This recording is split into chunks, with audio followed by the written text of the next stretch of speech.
Hey friends, I am Jill Griffin, the host of the Career Refresh podcast, and I'm really glad that you're here because I am introducing you to Dr. Angela Jackson. She is an author and founder of Future Forward Strategies, which is a labor market intelligence design thinking and strategy firm. And she really thinks of herself as a workplace strategist. In this conversation, we go over a lot of what's going on in the workplace, and we weave the conversation back and forth between when we're talking to the employer and the employee.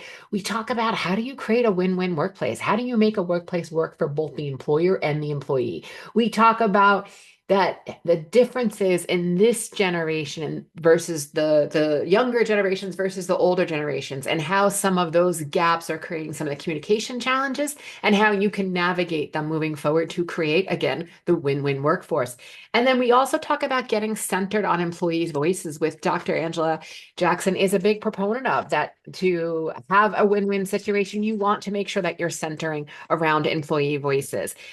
One of my favorite things that came out of this was talking about resistance is data, and what when you have resistance from your team or your leaders, what do you need to learn from that, and where can you dig deeper and really dig in to what people are concerned about. I had one follow-up question for Dr. Angela Jackson that I wanted to understand. How do we best balance the expectations of newer generations with more seasoned and experienced workers? We often hear about how the newer workers are not necessarily understanding how to work with the more seasoned worker, and the more seasoned worker feels like they're always having to adjust their work style to get the younger and the newer generations to produce the work, right? There's that balance in between. It doesn't mean one side is true, it's just the perception out there. So I asked Dr. Angela Jackson what she thought here, and she said that this is about a commitment to a win-win. I'm going to read her response. One where we recognize that expertise exists at every level of an organization. A junior employee brings fresh ideas, adaptability, and digital fluency. A seasoned colleague offers institutional knowledge, strategic thinking, and pattern recognition.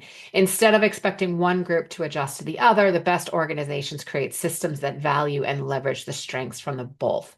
The key is structured collaboration, reverse mentorship, mixed tenure projects, and open discussions about workplace preferences. When we shift from generational stereotypes to shared learning, we create a workplace in which everyone wins. By valuing different vantage points and fostering reciprocal learning, we build an organization where employees contribute to success and thrive in the process.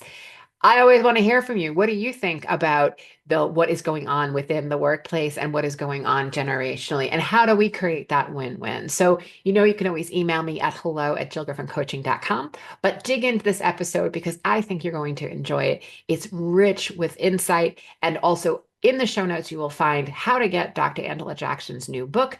And I want to hear more from you. So dig in and enjoy, and I'll see you soon.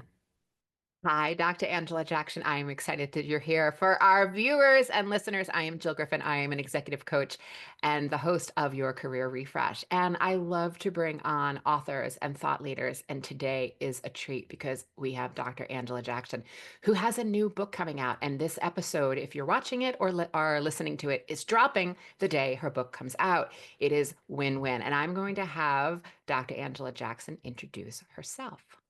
Jill, thank you so much for having me. So, Dr. Angela Jackson, I'm CEO of Future Forward Strategies.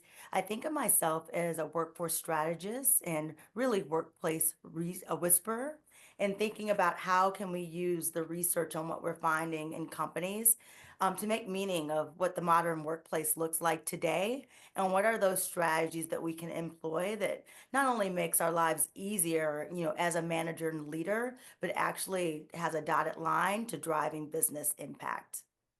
So, I mean, it's so good. It's so needed. And I know we are all talking about this in different circles. And I feel like it could not be more important and relevant. The idea of a strategic plan for the win-win workplace, which of course is the title of your book. So just to ground everybody, I mean, again, you have this amazing background. I know you're also an educator at Harvard University. Um, in in the work that you're doing within the university or working with students is really more the question. How do you see some of this creating the win-win workplace? Is it also showing up on university campuses in this way? Oh, it's showing up in a major way, Jill. I'm smiling now because I teach two major classes. Probably each semester, I'm teaching over 150 grad students from literally all over the world.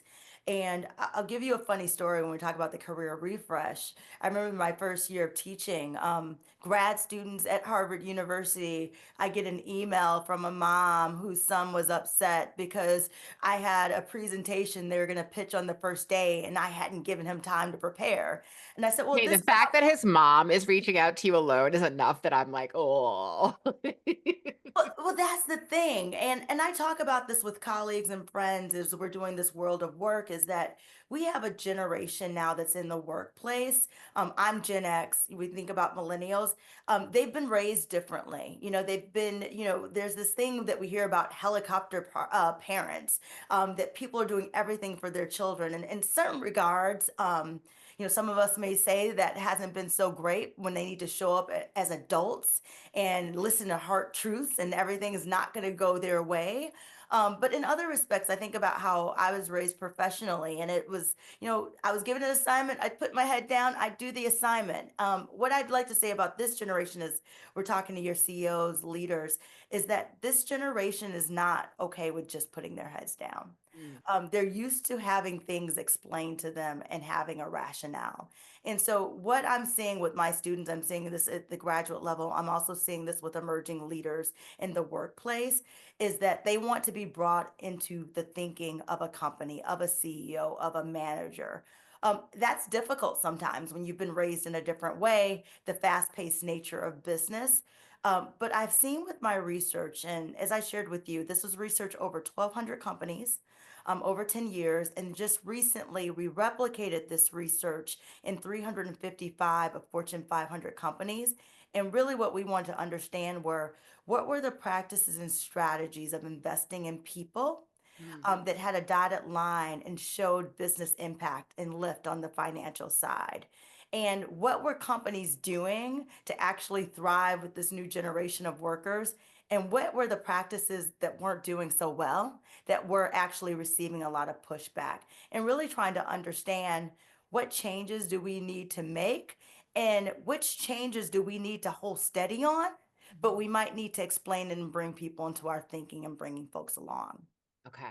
So for our listeners and viewers, Angela and I are going to weave the conversation. Sometimes we're going to offer the insight for the employer or the senior leader.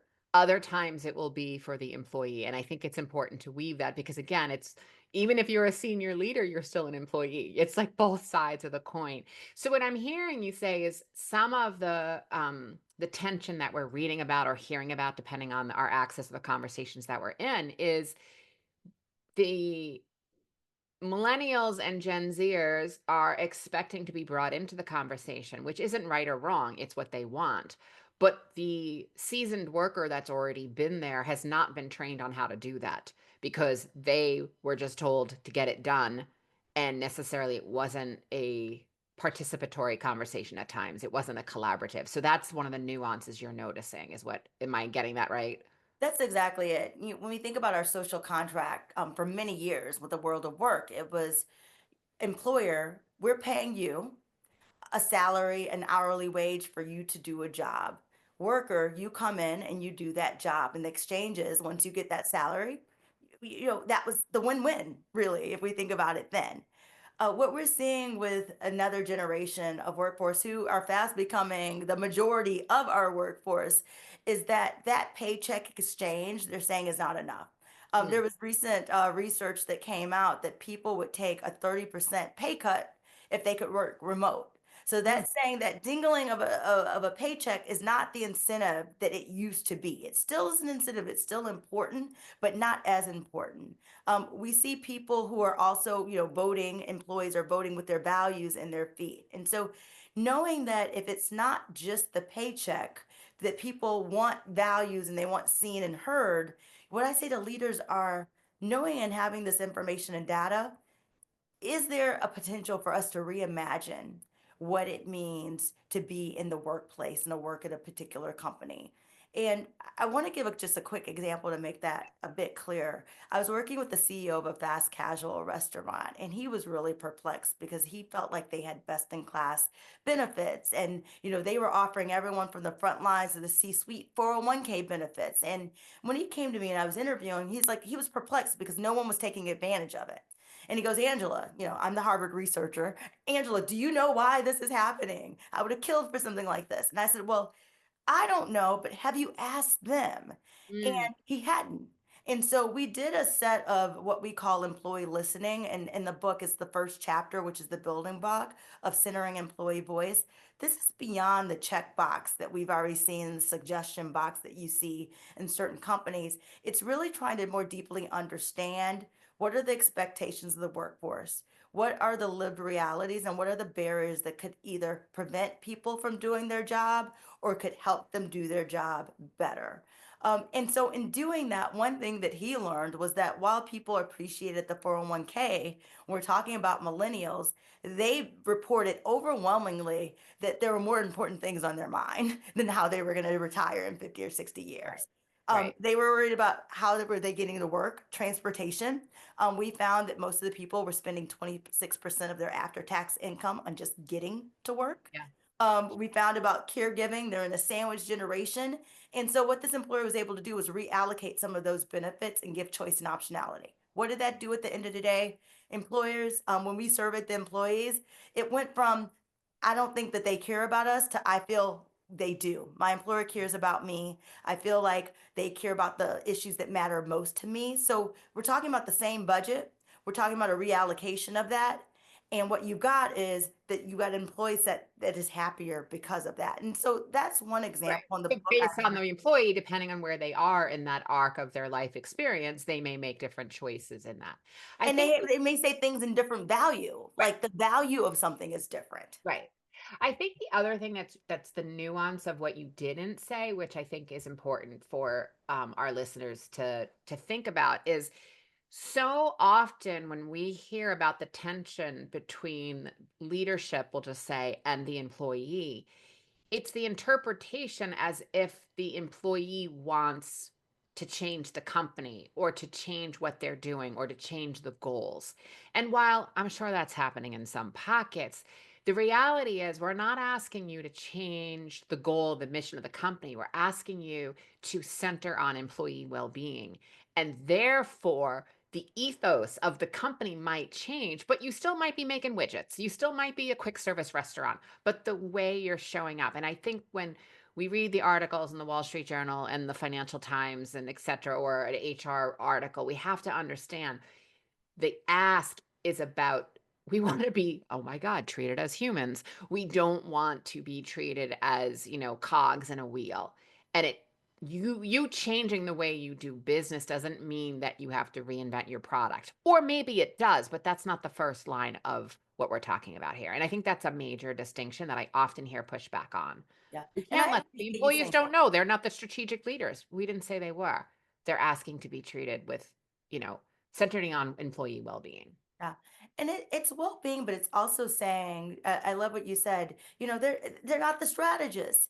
What we saw in companies was another phenomenon where they were actually thriving is that depending on where an employee sat, there was a feeling of that person had a set of expertise and had a viewpoint from where they sit within the organization. So whether they're at the front desk, they Yeah. might have insights on how you could better welcome people. And so the idea is that really valuing everyone and saying they have a set of information and expertise that when we're doing a strategy, we kind of need to know that. Yeah. We need to know Right. what the barriers are. We're working with a global financial firm, and they noticed that with all of their bank branches, that there were a third that were very high performing branches. They had a second that were moderate that could do better, and they had the underperforming ones. And it was fascinating when they began to do some of this listening to understand what some of those barriers are and the reasons were. When they begin to center that, to think about things that they could do for the employee, they begin to measure this.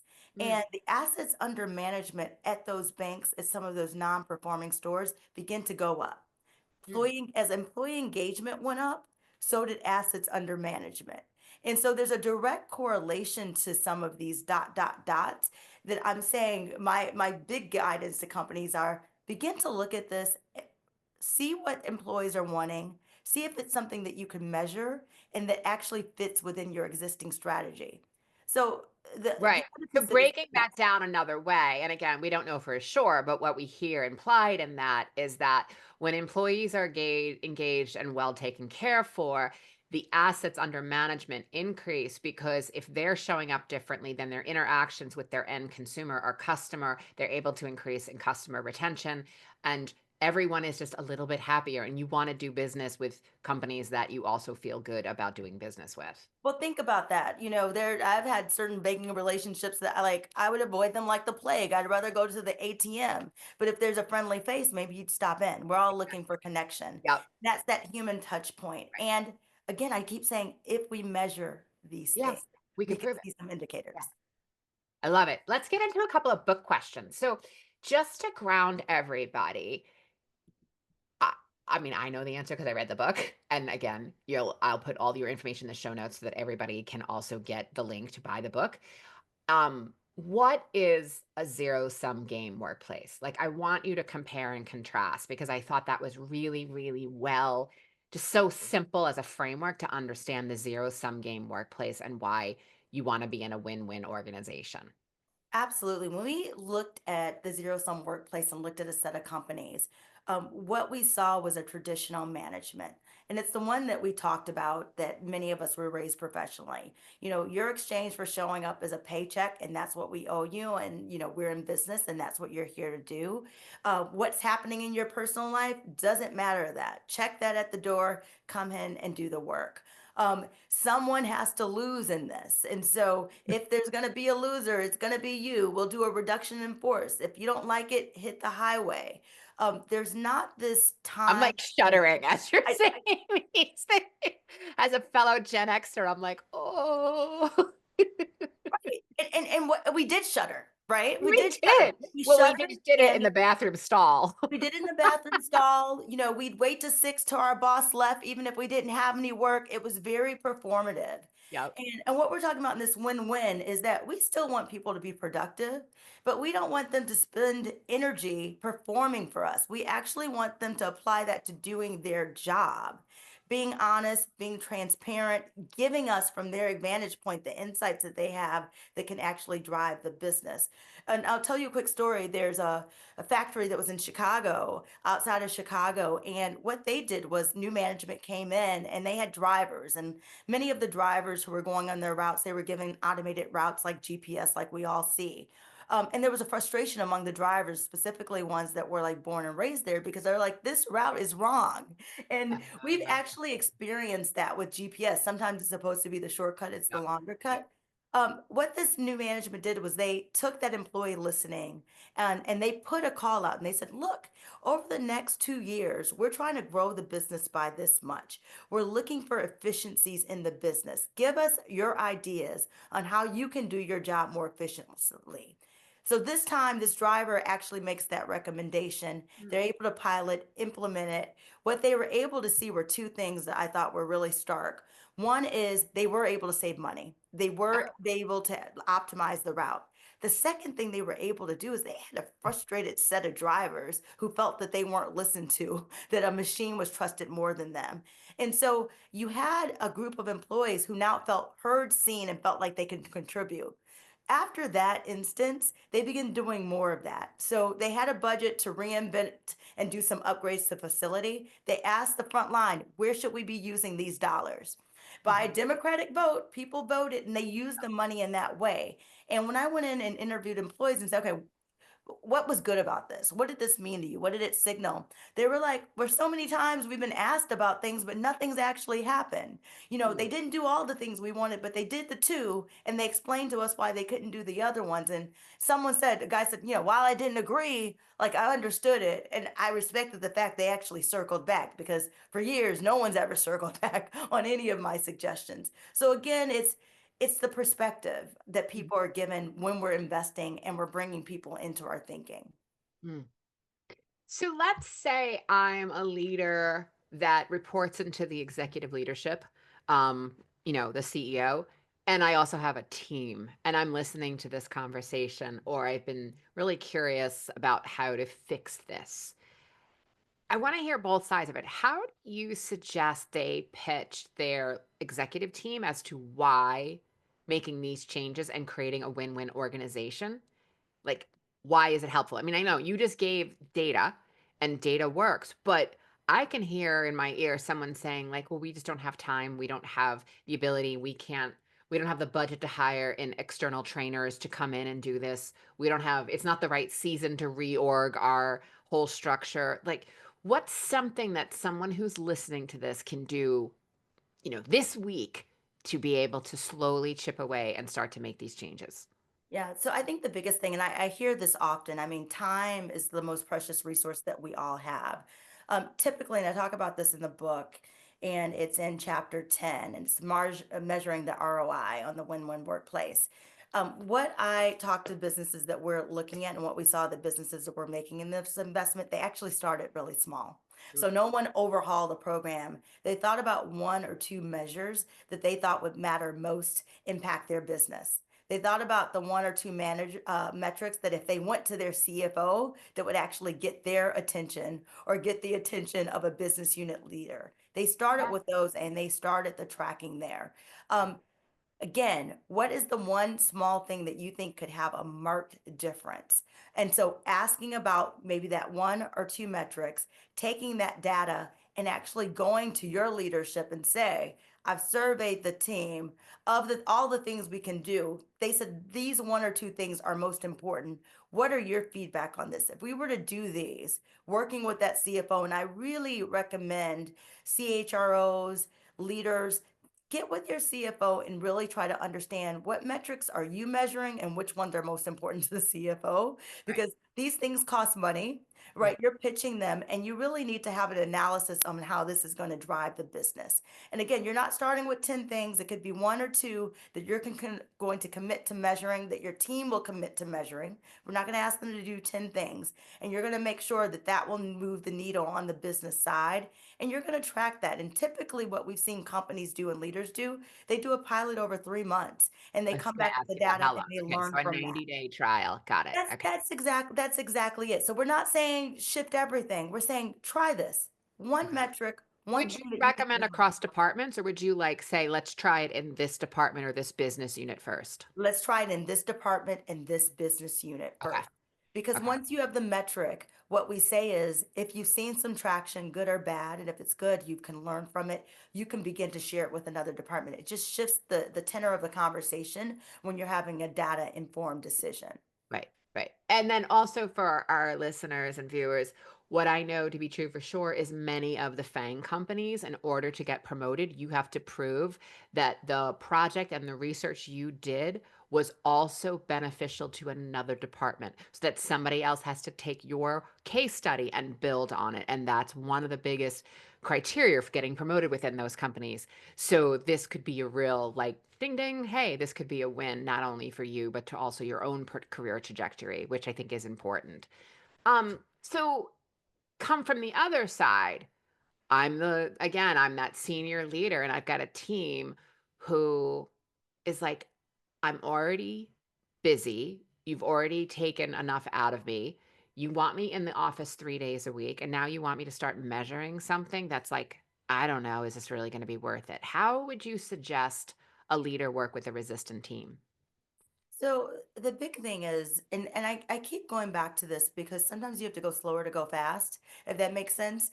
And as a leader of a team, just so by background, I worked in the private sector at Nokia Viacom. I managed dispersed teams from around the globe. And so sometimes you're like, can I give someone shorthand so we can just get this done? When we're talking about these types of change, we're thinking about changing people's minds and hearts. One, we need to understand that resistance is part of it. So not taking that personal. Mhm. Two, resistance is also information. Mm. And so using that as data to really more deeply understand what is being said and what is not being said in that moment so that you can actually speak to that and taking a beat and pause. So again, not taking it Resistance is personal. data is like a true takeaway. If your team is resistant, there's a story behind the story. Ask more questions. We have to ask more questions. And sometimes we get triggered in the moment, right? You're doing the best as you can. You're a great manager. You're trying to do all the things and you're like, why is this happening? Take a beat to understand why that is and what's the story behind the story. Once you have that, then you can come up with what your game plan is. Mm, And you can also bring them to your thinking. Sometimes as managers, our direct reports don't see that we actually have a boss too. right.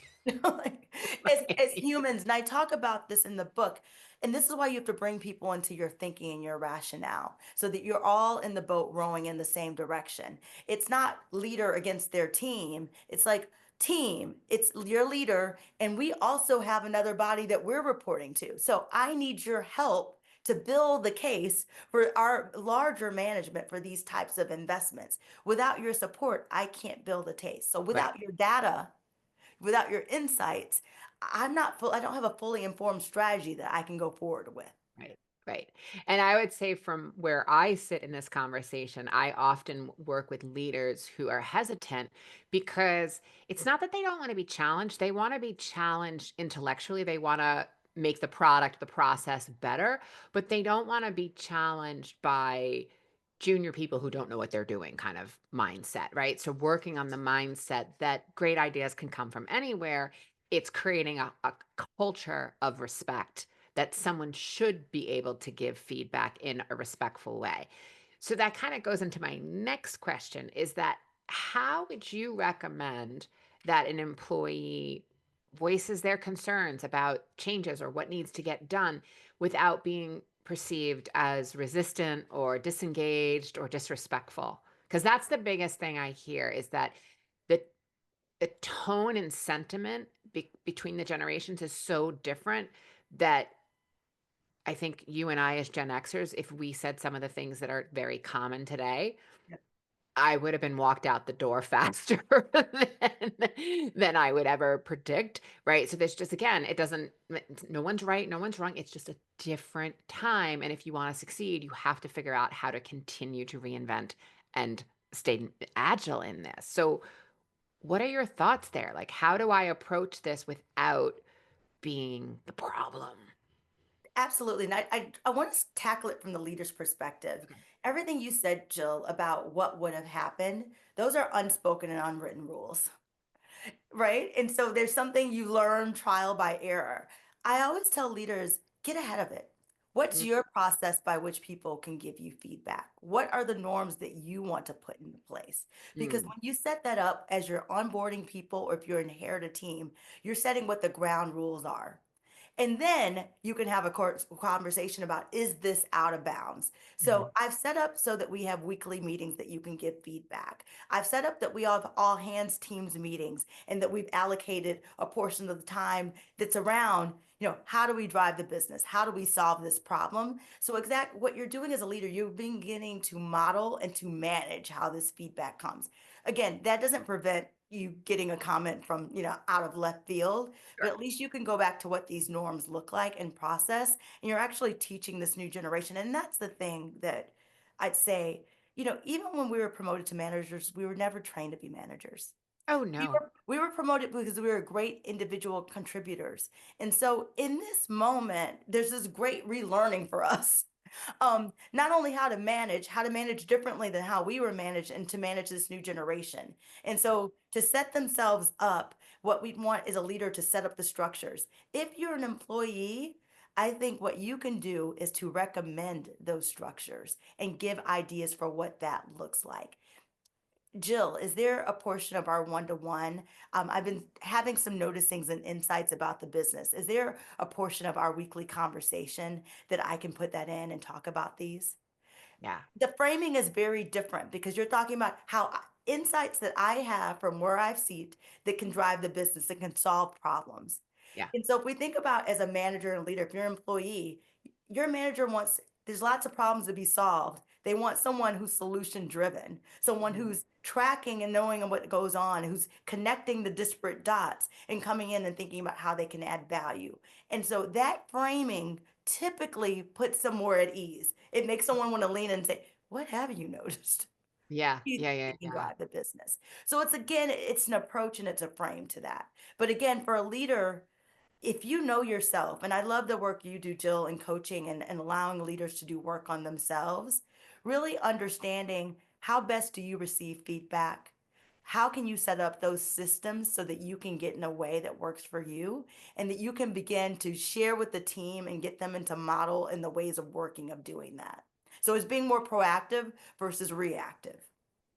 I mean, really, really helpful. And I think that idea of looking at yourself first and offering your teammate or your direct report an opportunity in your status as your one-on-ones, that this is a great way. And also getting ahead of it, like you said. I think that's another way of really thinking through. Inevitably, based on behavior, people are going to ask questions and they should be able to ask questions. And we don't want a situation where, just because we may have been in fear based organizations, we don't want to keep that because it's not healthy and it gets toxic. And there's so many things about the Gen X or I mean, not the Gen Xers, excuse me, the Gen Zs and the millennials that I'm like, you go. It's amazing seeing how different they're navigating things. But also, there's a lot of wisdom at the Gen X and the boomers that can also be shared. So finding the constant way to meet in the middle, I think, um, is a way that a culture can then begin to change and then change together. So it's not just getting pulled to one side or the other. And I think your book is outstanding and really a great tool for people to, use as they're kind of going through this. So tell us, is this work that you do personally? Like, would you go into an organization and help them with this restructure? Like, how do people find you to do this work? Yeah, absolutely. So there's a couple of things. I really lead with the research that I have at Harvard University. I'm also a senior advisor at the Harvard Project on Workforce. And so we have doctoral students that we go into companies, we write case studies on these practices. We partner with senior leaders when they do pilots like this to actually think about how do we do the pilot? How do we think about the information? How do we report it out? How do we measure what this ROI looks like? Again, we think about ourselves when I say the workplace whisperer. Mhm, Um, all of us are doing the best that we can. mhm. And all of us need a partner in thinking about this new world of work. And so we go in, we do this work. Some of it's just the plan, some of it's just listening, and some of it's around execution and finding the other right partners that we need to put some of these systems in place. Be it other people, be it looking at your tech stack so that you can do this employee listening and thinking about how you can do this in a sustainable way. And everything we do is research back. Again, we want to connect the leaders with good solutions, good technology, great coaching, and having a data informed plan that they can move forward.